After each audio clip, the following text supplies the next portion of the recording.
झारखंड प्रदेश Congress committee के इस press वार्ता में आप सभी पत्रकार बंधुओं का हार्दिक स्वागत और अभिनंदन है। आप सबों को ज्ञात होगा कि 3 दिवसीय उदयपुर में चिंतन शिविर आयोजित था अखिल भारतीय कांग्रेस कमेटी का। उसमें हिस्सा स्वागत है। उदयपुर के 3 दिवसीय नव संकल्प शिविर में हमारे साथ हम सबों के नेता, विधायक दल के नेता आदरणीय आलमगीर आलम साहब, आदरणीय गीता कोरा जी, आदरणीय सुबोध कांत सहाय जी, आदरणीय डॉक्टर अजय कुमार जी, गौरव बल्लभ जी, दीपिका पांडे जी, सभी लोग, हम लोग युवा कांग्रेस के साथी रियाज अंसारी और राजेश सिन्हा सन्नी, सब लोग नव संकल्प शिविर में शामिल हुए। और जो नव संकल्प शिविर का मसौदा तैयार हुआ, जो हम लोगों की हिस्सेदारी और भागीदारी के साथ तैयार हुआ है,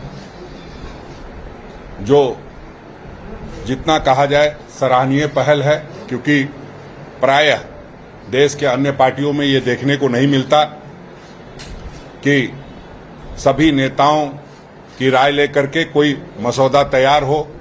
पूरे देश में कैसे इस षड्यंत्रकारी सरकार जो केंद्र में बैठी है उससे मुकाबला करना है, तमाम लोगों की उसमें राय ली गई।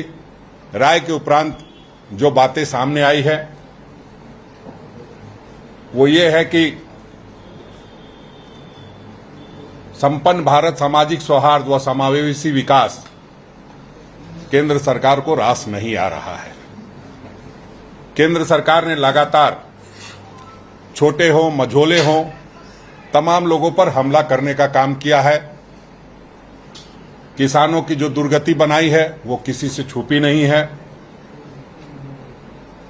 बीते 8 वर्षों में जो बेरोजगारी बढ़ी है, जो बेरोजगारी का दंश हम झेल रहे हैं, उससे झारखंड भी अछूता नहीं है। आपने देखा होगा कि किस तरह से बेरोजगारी पूरे देश में बढ़ी, कि आज लगातार झारखंड में भी बेरोजगारों को आप सड़कों पे देखते हैं। कई बार ऐसा लगता है कि ये इस सरकार की वजह से है, ये उस सरकार की वजह से है, लेकिन अगर सही मायने में देखा जाए तो सरकारी नौकरियां बहुत कम दी जा सकती है बनिस्पत की जो प्राइवेट सेक्टर है उसमें ज्यादा नौकरियां दी जा सकती है। उनके हालात खराब हैं और इस वजह से पूरे देश के जो युवा बेरोजगार हैं वो झारखंड की ओर आते हैं और झारखंड सरकार से उम्मीद करते हैं कि हमें नौकरी चाहिए। तो बेरोजगारों के लिए भी एक राष्ट्रव्यापी हम लोग आंदोलन शुरू करने जा रहे हैं। महंगाई के विरुद्ध आंदोलन करने जा रहे हैं। और जो आप देखेंगे तो देश में जो नफरत का दौर शुरू हुआ है वो बहुत चिंताजनक है। ये बातें मैं इसलिए कह रहा हूं कि ये सिर्फ धर्म और संप्रदाय की बात नहीं रह गई है, जाति विशेष को भी टारगेट किया जा रहा है। गली मोहल्लों में, छोटे छोटे जगहों में जिस तरह से हालात बनाए जा रहे हैं वो निश्चित रूप से चिंताजनक है। उसको लेकर के हम लोगों को आगे बढ़ना है। और जो वर्तमान स्थिति है उसमें आदरणीय राहुल जी ने स्पष्ट तौर पे कहा है कि पूरे देश में अगर कोई विचारधारा की लड़ाई लड़ सकता है तो वो कांग्रेस पार्टी लड़ सकती है। जो सेकुलरिज्म की लड़ाई है, जो धर्मनिरपेक्षता की लड़ाई है, राष्ट्रीय एकता और अखंडता की को बचाए रखने के, अक्षुण्ण रखने की लड़ाई है, उसको कांग्रेस पार्टी ही लड़ सकती है। और उस संदर्भ में सभी लोगों को कांग्रेस के साथ आना चाहिए, चाहे वो क्षेत्रीय दल है, उनको भी, जिनको ये पसंद है कि विचारधारा गॉडसे की विचारधारा के साथ रहना है या गांधी की विचारधारा के साथ रहना है। जिनको गांधी की विचारधारा के साथ रहना है, निश्चित रूप से गांधी थॉट्स पे चलने वाले हम लोग हैं और उसमें उन सभी लोगों का सहयोग मिलता रहा है, मिलता रहेगा। हम लोगों ने वहां तय किया कि जिस तरह से हालात बने हुए हैं उसमें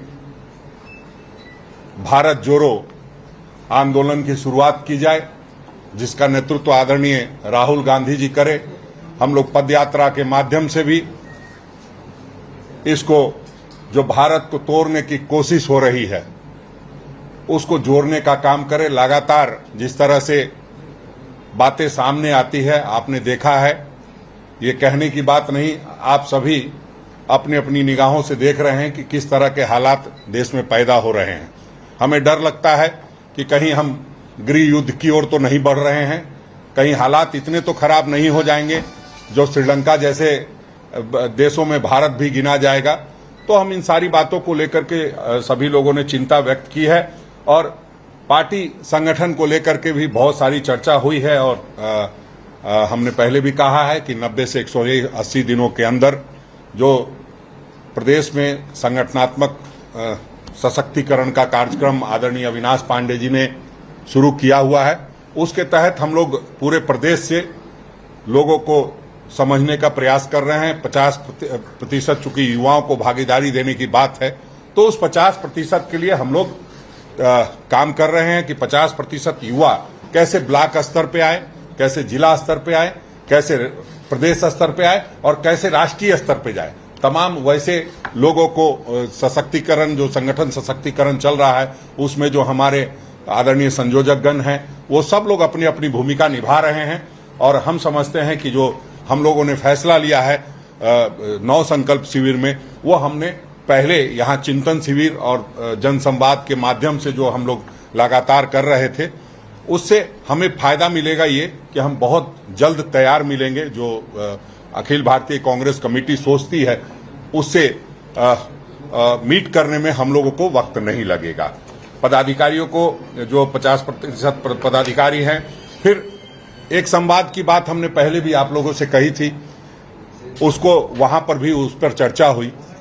उस चर्चा के दौरान ये बात उभर करके सामने आई कि हम लोग ब्लॉक स्तर पर अपने कांग्रेस जनों के साथ तो संवाद कर लिए, लेकिन जो व्यापार करने वाले लोग हैं, जो रिक्शा ठेला चलाने वाले लोग हैं, जो छात्र हैं, महिलाएं हैं, उन सब से भी संवाद, अलग अलग स्वयंसेवी संगठन हैं, उनके साथ मिलकर के संवाद करें। और जो उसकी शुरुआत हम लोग अभी प्रभारी जी आज आ रहे हैं, तो उसके बाद हम लोग तैयारी करेंगे। और हम लोग चाहेंगे कि सबसे पहले आप लोगों के साथ लगातार प्रेस वार्ता होती है, हम अपनी तरफ से बोलते हैं, आप अपनी तरफ से कुछ सवाल पूछते हैं, लेकिन अब हम लोगों का मानना है कि एक बार संवाद आपके साथ भी खुल करके हो, आप भी अपनी बात कहें, हम भी अपनी बात कहें, और कांग्रेस को कैसे ताकतवर बनाए, कैसे इस स्थिति में लाए कि जो हम राहुल गांधी जी को प्रधानमंत्री बनाने का सपना देखते हैं 2024 में, उसको पूरा कर सके। आज किसान खेत मजदूर पर भी बहुत सारी बातें हुई थी, वो मैंने पहले भी प्रेस में आप लोगों को बताया था कि किस तरह की चर्चा हुई है। हमने वहां पर ये भी बात रखी थी कि एमएसपी जो गेहूं, चावल, इन सारे 13 फसलों पर दी जाती है, तो हमारे यहाँ भी टमाटर, आलू, हमारे यहाँ छोटे किसान हैं, सीमांत किसान हैं, उनके लिए भी एक ऐसी व्यवस्था बने, छोटे छोटे बाजार बने। और बाजार समिति का काम शुरू हो चुका है हमारे प्रदेश में, उसको सुदृढ़ किया जाए ताकि जो छोटे किसान हैं उनको भी एक सब्जी में एमएसपी देने की बात कही जाए, टमाटर, आलू में एमएसपी देने की बात कही जाए, ताकि सड़कों पे टमाटर फेंका नहीं जाए। तो उस पे जो छोटे छोटे जो अभी प्रयास हमारे कृषि मंत्री बादल पत्रलेख जी ने शुरू किया है, और जिस तरह से हमारी सरकार ने इस पर संजीदा रुख दिखाया है, हमें लगता है कि बहुत जल्द बाजार समिति का पुनर्गठन हो रहा है।